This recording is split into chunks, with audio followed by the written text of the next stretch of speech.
Hi, this is Marcin from CloudDetect. You can also find me on Instagram at CloudDetect. I leave the link in the description.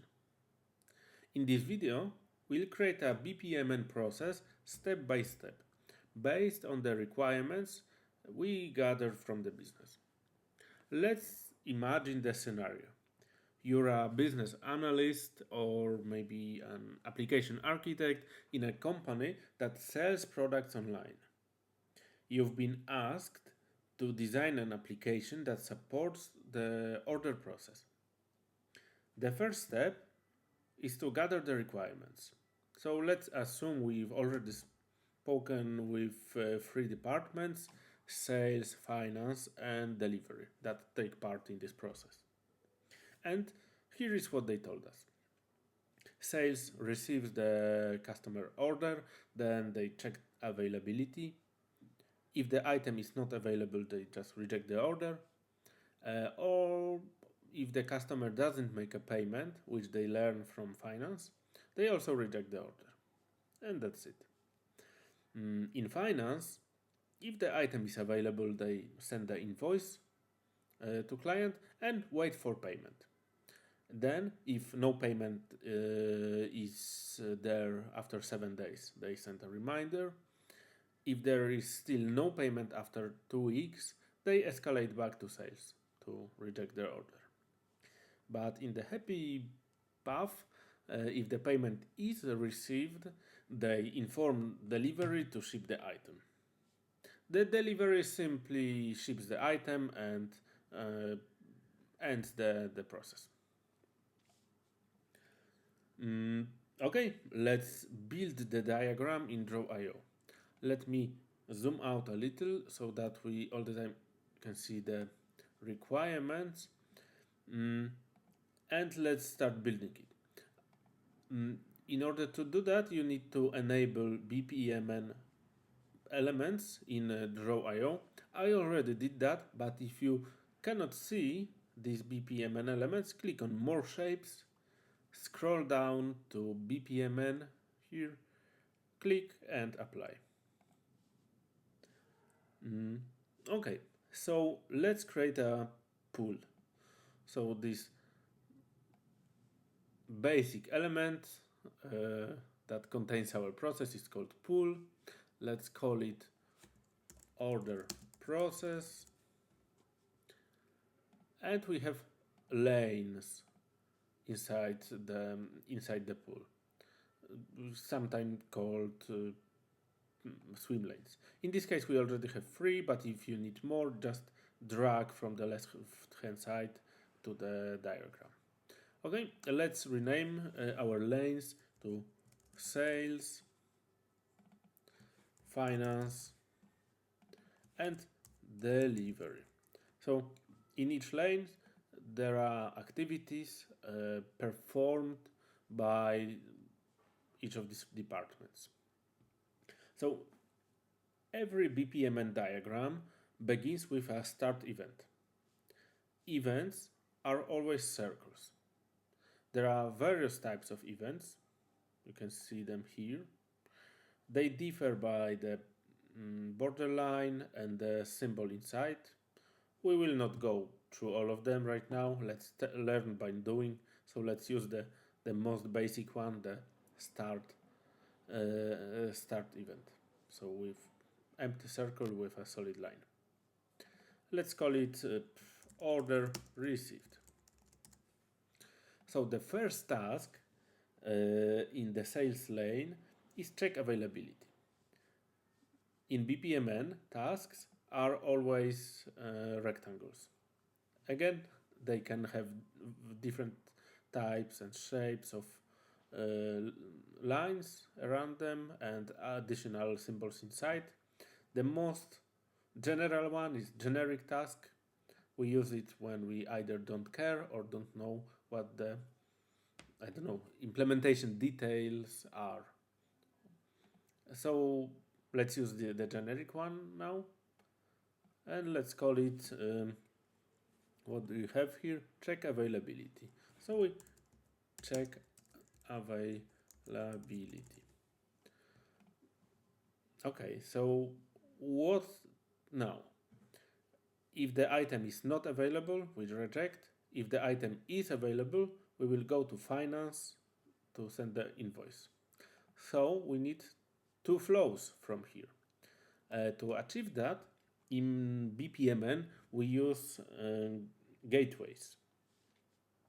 So gateways are always diamond shape. Again, a lot of types. You don't need to know most of them. The most popular one is maybe one of two most popular ones is the exclusive gateway. So in this gateway, we will just check for this condition. So item available or not. So if the item is available, we will go to finance, and so we can add an arrow here and yes. And it is not, if it is not available, we will go to reject the order. So let's copy paste this task, reject order, and let's drag this arrow here. Okay, after rejecting the order, the process is finished in this this case. So let's add end event. End event, you can find it on the left side. It's a similar shape to the start event, but with thicker black line around it. Okay, and let's call it order failed. Uh, Back to the happy path. Item is available, so let's check what was the requirement.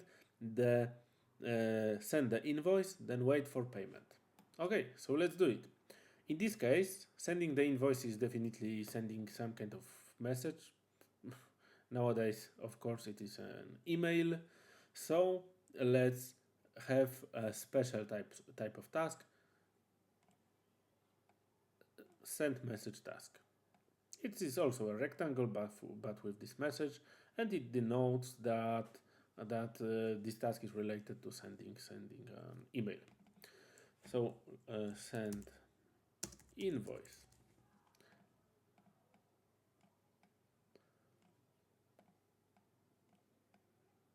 Okay, let's improve the visibility.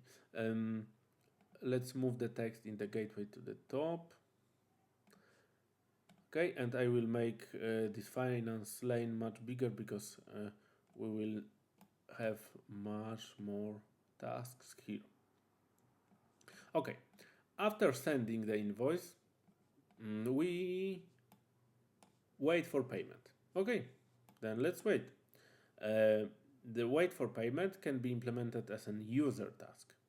So this type with the user symbol in the upper left corner. Because it, in our case, it involves a user doing something. In this case, he's rather doing nothing. He's just waiting. But still, in our case, it can be like manually checking the if the transfer is already received. So wait for payment. Okay, and let's look at our requirements. Maybe let me zoom out a little. If no payment after 7 days, send a reminder. If no payment after 2 weeks, escalate to sales. So how to do that? So we need some kind of timer event. We can add a timer in BPMN. We can attach a timer to a task. A timer is an event, it is a circle. In case of the first, we don't want to stop the task of waiting for payment. We just need to trigger something additional. In this case sending a reminder. So let's take non-interrupting timer with a dashed line around it. Let's attach it to our task. Maybe let's make the task a little bigger.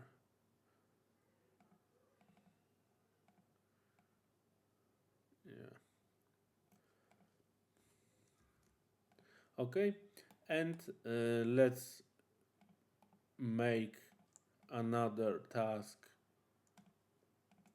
send reminder. So in this case, we go from the timer to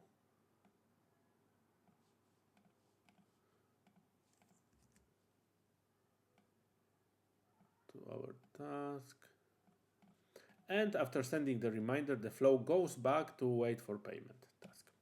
Okay, maybe a good idea is to add a label. If we add here 7 days,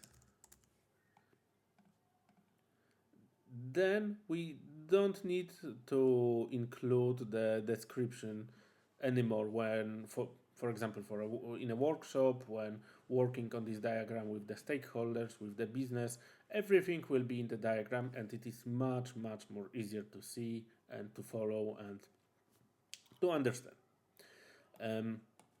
Okay, so then let's go back to the second condition. After 2 weeks, escalate to sales. So this time it will be an interrupting event.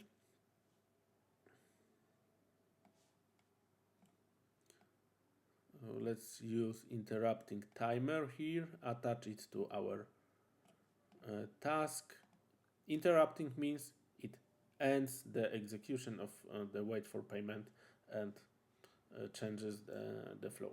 So in this case, we let's say we send an email to the sales, escalate to sales. From this task, we go here. We can add 14 days. Okay. And we go to reject order. Let's move things a little inside the first line. Okay.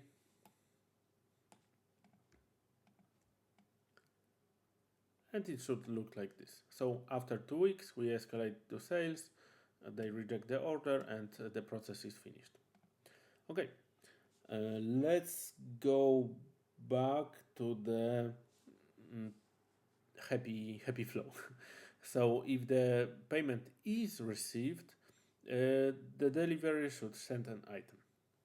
So let's use a general task. We don't know how they do it, what system they use, so let's assume it's a general task. We say send item, and the flow goes like this. For clarity, for our users, for ourselves, in a couple of weeks when we forget about all these requirements, we can add a note here, payment received. It will be much easier to follow this diagram. Okay, so send item, and after sending the item, the process is completed. So let's add an end event here, order completed. Okay, done. Okay, so that's it. We've built a BPMN diagram that starts from requirements and ends with a complete process model. A couple of comments. In most scenarios, you don't need to know or use most of these advanced types of events. This, what we showed here, covers like many use cases, and for me, the simplicity is always better than making things much more precise and complex. After that, it is also not a complete implementation, but rather a better visual description of the process that everybody should easily understand and agree on. Additional thing, instead of 2 timers here in wait for payment, we could implement it, for example, using a series of tasks. and with gateways checking the payment status after each wait. That approach is also correct. But here I just wanted to show you an easy to understand and valid BPMN solution that can clearly demonstrate the difference between interrupting and non-interrupting events. Okay, so that's it. Thank you. And please follow me for more deep dive insights on my Instagram account.